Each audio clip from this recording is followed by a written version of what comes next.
Triple One, GT Sports and Saloons, and SuperHatch combined for the day. I'm expecting some big fights in the Triple One Sports and Saloons, the GT Sports and Saloons, and of course, as always, in the SuperHatch class. And when you combine all of these categories together onto one circuit, it usually ends up in something pretty spectacular.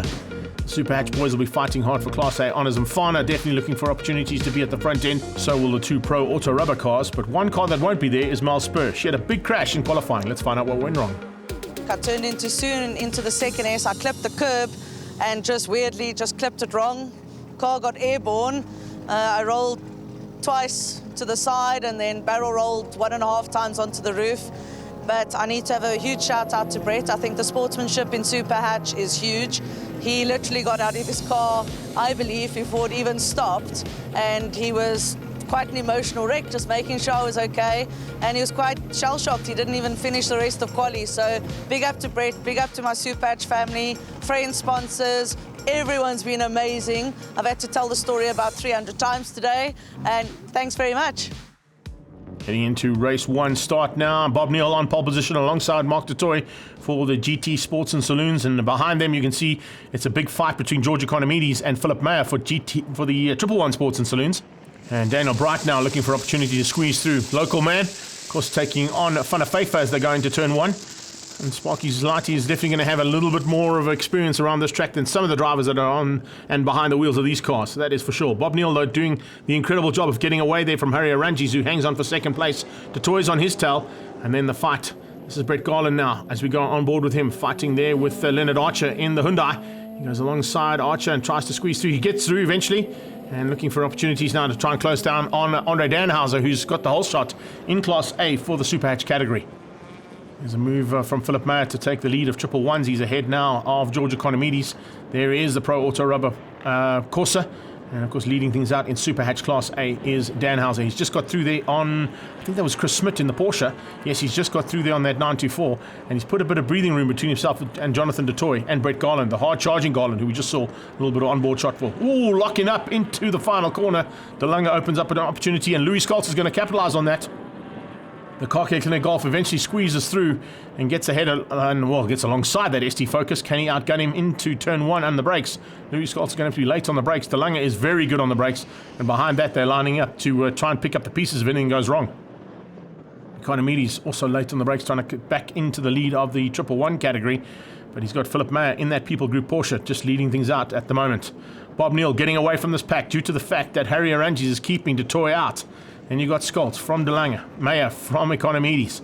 Great start from Piet Potgieter and Wouter Roos in the second of the Car Care Clinic machines, looking for opportunities to get through there. The two Nathan's Motorsport boys going at it. Here's a move from Dutoy eventually on Arangis. Arangis opens up the door. Not going to fight too hard there as Uncle Harry, but he eventually gives up the second place to Mark Dutoy. And Dutoy now looks to try and hunt things down on Bob Neal. Has he got enough time to catch and possibly pass Bob Neal in that very fast ST Focus RS up the road? A very well-prepped car there, the Delmon running machine, and looks like he's going to be a tough man to beat. And it doesn't look like Harry Arangis has given up this fight. And he's applying pressure to take that second place back again from the Z4 of Mark Dutoy. Scholz behind that. De Lange comes through there for the fight in GTs. Economides has got back ahead of Philip Meyer now for the lead of the Triple One Sports and Saloons. So as they cross the line and complete another lap, it's a fantastic fight for the GT class. A Super One coming out of the Triple Ones as well, as Meyer, Potgieter, Wouter Roos all go hunting down George Economides. And another lock up there from De Lange. Not like De Lange to make mistakes like that and run off the circuit is certainly not like Andre De Lange. There must be some kind of an issue on that ST Focus for him to run off.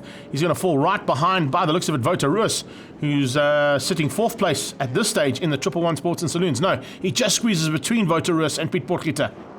So a bit of work to be done now from that ST Focus of the Roofshaw man, Andre De Lange. Problems in the... Oh, looks like... Was that Louis Scholz slowing down? I think it was. Louis Scholz slowing down up towards the hairpin. Yes, Scholz has got a problem. So the mistake that De Lange just made, he's had a lot of luck to have it given straight back to him after the demise there of Louis Scholz. Louis Scholz, unfortunately, just slowing up dramatically here, and it doesn't look like he's going to make it even back to pit lane.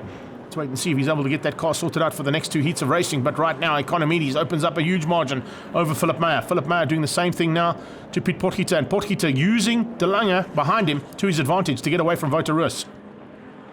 Economides, as I said, leading things out in Triple Ones ahead of that People Group Porsche.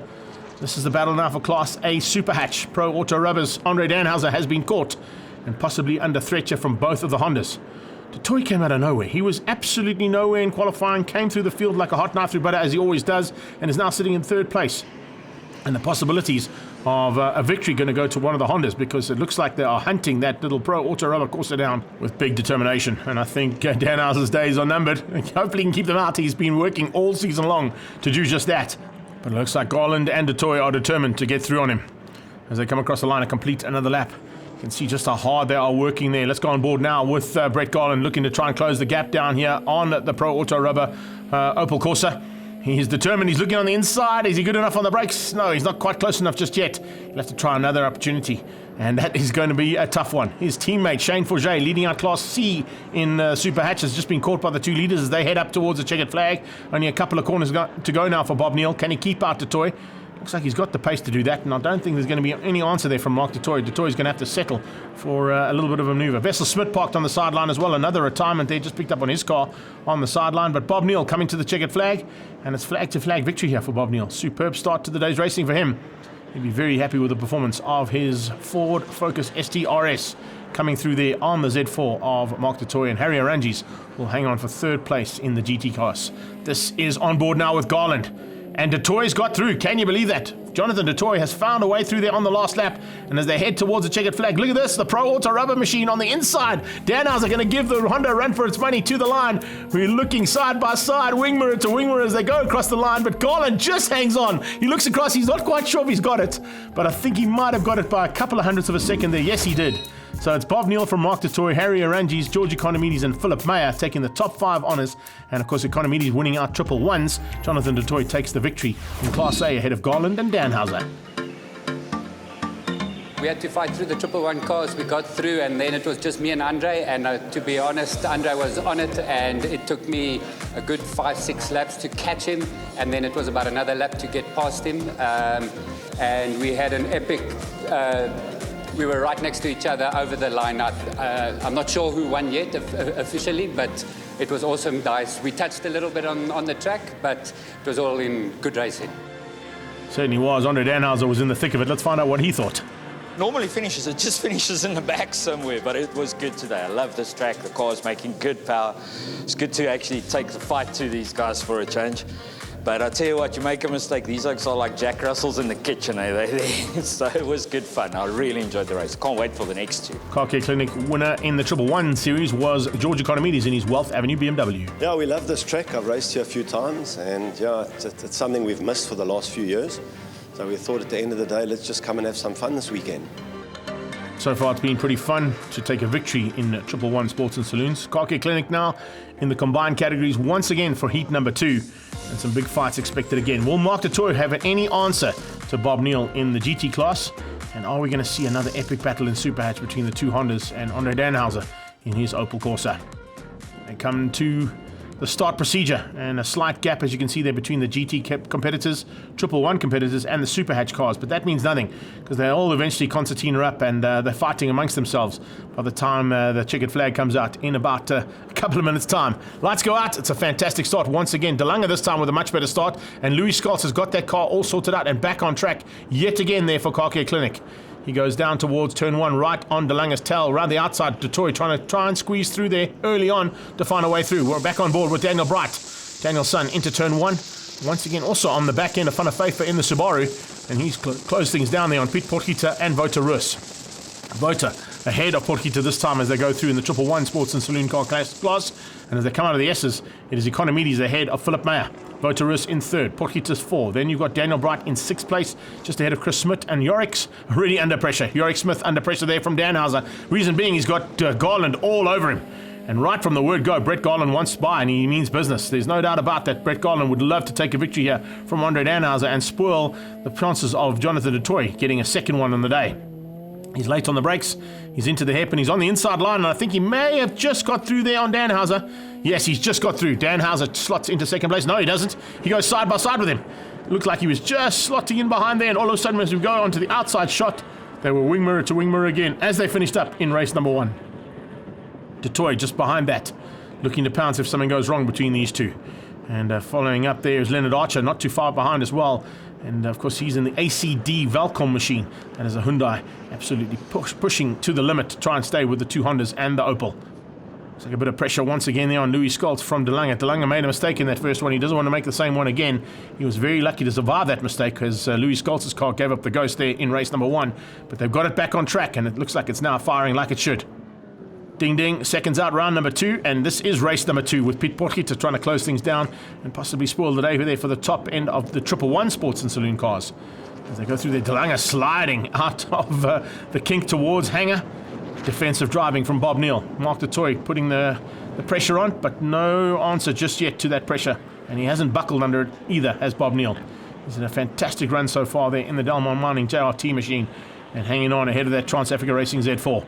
Heading up towards Dunlop Corner now. Let's have a look and see if du Toit's got an answer.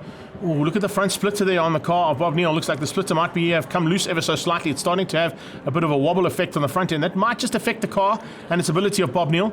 As Neal comes across the line, let's have a look and see if we pick it up in the wind there. You can see just a little bit of a knock there on that front splitter. And that could be a possibility of a problem there. Let's wait and see if it's going to affect him in any way. De Lange comes through, that's 4th place. Then you've got the lead car of Economides in 111s. Here's the lead in Class A of SuperHatch. And the Pro Auto Rubber Corsa, the meat in the sandwich once again between those two Hondas. This has been a fight all season long. But du Toit has had the advantage over these guys at almost every single track we've been to. They're closing in there on Daniel Bright. And I think Daniel Bright's days might be numbered as Garland, Danhauser and du Toit close him down. Daniel Bright, of course, an invitational class car in Class X for 111 Sports and Saloons. But great to have the local man showing us the way around. And he's doing a superb job there in that little Golf 1 of his. They're coming to the S's yet again. SuperHatch at the front end of Class A. And as always, the top 3 are split by nothing. And any one of these 3 cars can take a victory. Danhauser wants one badly. He's sadly been taken out on numerous occasions and not had the opportunity of ending up on the top. When I say taken out in terms of the positions, not actually physically taken out of the race. But there's always some bar banging between these guys. Absolutely amazing racing at SuperHatch level between these 3 competitors. And it has been over the last 3 seasons or 4 seasons as well. There's been a massive resurgence though from Danhauser, and the Hondas have not had it all their own way. As they head up towards the final corner, can they do anything about this man out front? Brett Garland at this point in time? Not right now, but there is definitely some pressure being applied, and there's a different line being used by Andre Danhauser as they come out of Dunlop. They head across the line to complete another lap, and this is where du Toit is looking to pounce. Just a little bit of issue there on that front splitter, but it hasn't affected Bob Neal staying at the front end of this field. They're coming in amongst some of the back markers. Chris Smith about to be caught there in the Porsche. It shouldn't be too much of an issue around the outside from the ST Focus, and using the additional drive of that slightly more powerful car to get through. And then up the road, it's Shane Forget. And we're catching Class C leader in SuperHatch in the Forget Auto and Pro Auto Rubber machine. It looks like he might hang on in the Opel Kadett. Not having to do an additional lap, but the checkered flag's about to come out, and Bob Neal will make it 2 out of 2.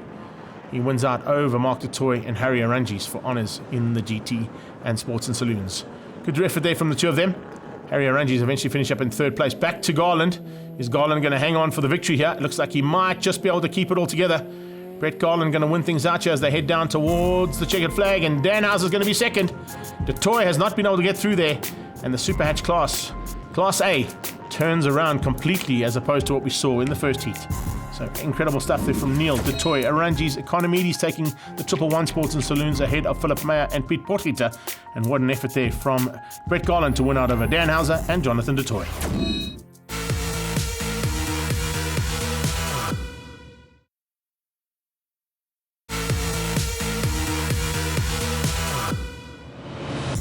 Welcome back to action from Koberga and Aldo Scribante for the Regional Extreme Festival. And the final race of the day comes from the Car Care Clinic 111 Sports and Saloons, GT Sports and Saloons, and SuperHatch all combined.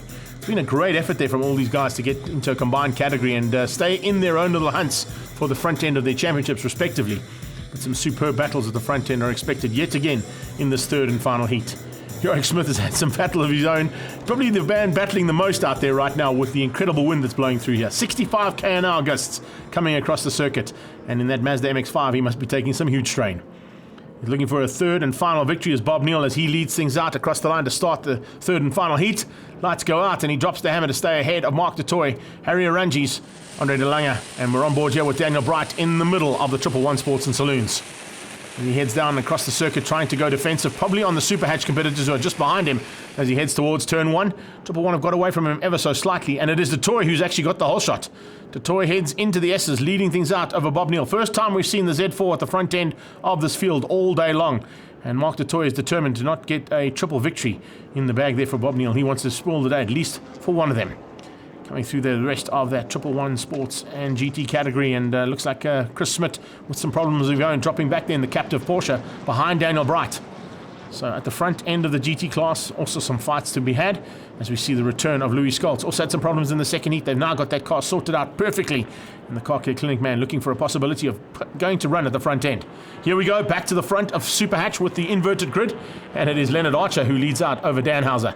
Yorick Smith already in the thick of it there between the two Hondas. Garland and Toy have got through there on the Mazda. And they're now tucked in behind Andre Danhauser as they head through Chevy. Garland doing such a good job here on board. Give me some great onboard shots here in the dying sun. As you can see, the low sun into that final corner is going to make it very difficult to make some overtaking maneuvers, and you might catch your competitors out ever so slightly. But look at the wind. Look at those flags pumping. It's 65k an hour down the main straightaway, which means your braking has got to be a little bit earlier so that you don't get pushed into turn 1. And a couple of guys have been caught out with that today. That is for sure. Comes Van der Vyver around the outside of Wouter Roos. Wouter Roos going to be late on the brakes on the inside. Can he hang on? Yes, he does. Only just in the Car Care Clinic machine. So it looks like Wouter Roos is going to have a bit of a fight of his own on. Not with the man he usually fights with there. That's Piet Potgieter just up the road. But now, this time, with Johan van der Vyver in the Subaru. Harry Arranges has lost out to Louis Scholz. Louis Scholz has got through there and possibly going to be looking to get through on De Lange and move himself up into the top 3. Scholz is on fire here. Whatever they've done between Heat 2 and Heat 3 is definitely making that Golf work brilliantly.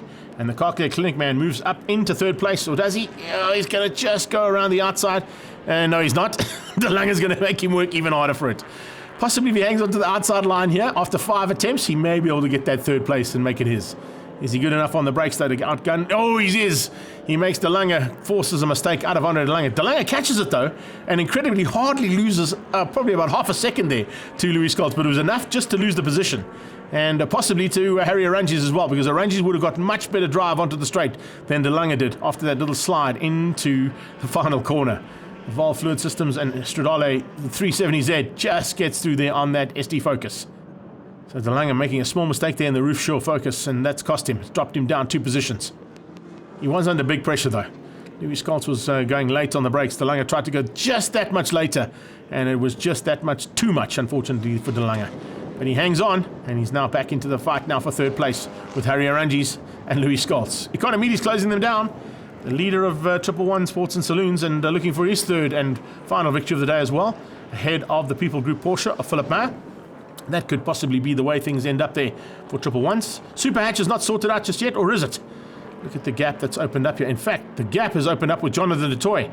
Something must have happened in the background there between Danhauser and Garland and possibly Leonard Archer, because du Toit has hit the front from 4th place and has now got almost a country mile between himself and the 2nd place competitors and 3rd in SuperHatch Class A. Something's definitely gone wrong out on circuit there between them. And du Toit has just capitalized on it. Leonard Archer into 2nd. He's got Garland behind him, and then comes Danhauser. Chris Smith just behind them in the Porsche, of course, running for honours in Triple One Sports and Saloons, and behind the SuperHatch Class A competitors. Class C yet again in the hands of Shane Forget, looking for a 3rd victory for his day as well in the Opel Kadett, also out of Pro Auto Rubber and Forget's Auto. Eventually a change up here for 3rd place, possibly for 2nd. Well, you saw Garland go on the inside and find a way through there on Danhauser. Can he do the same thing there on Leonard Archer? Archer's not going to make him give it up that easy. He has a big look and unfortunately has the door firmly shut in his face. Leonard Archer definitely wants to be on the podium today. He's come all the way from Welkom and he's working hard for it. But I think there may be a late braking here from Garland. Yes, and Danhauser's going to go with him. Danhauser sees the door opened up. And he gets the drive onto the straight. There's going to be a drag race now between the Hyundai and the Corsa. The Corsa might have got slightly better drive out of that final corner. Yes, he has. And he goes past up into 3rd place. Is he good enough on the brakes to cement it? We'll wait and see as they go towards turn 1. Archer's going to hang on. No, he's not. Archer is going to just run ever so slightly wide. Here we go. Oh, it's tight between the two of them. Brilliant stuff. Speaking of tight, this is for the lead and for the checkered flag. Final opportunity for Bob Neal to squeeze through on du Toit. Du Toit slams the door shut and says, no, this one's mine. I'm not going to make it 3 out of 3 for you. You're going to have to settle for 2 out of 3. I'm taking the 3rd and final victory, and he does so. with the toy taking the win there over Bob Neal. And Louis Skoltz comes through for third place. That's Class C's Shane Forget taking the honours in SuperHatch. And it's Garland now coming to the line behind the toy for second place.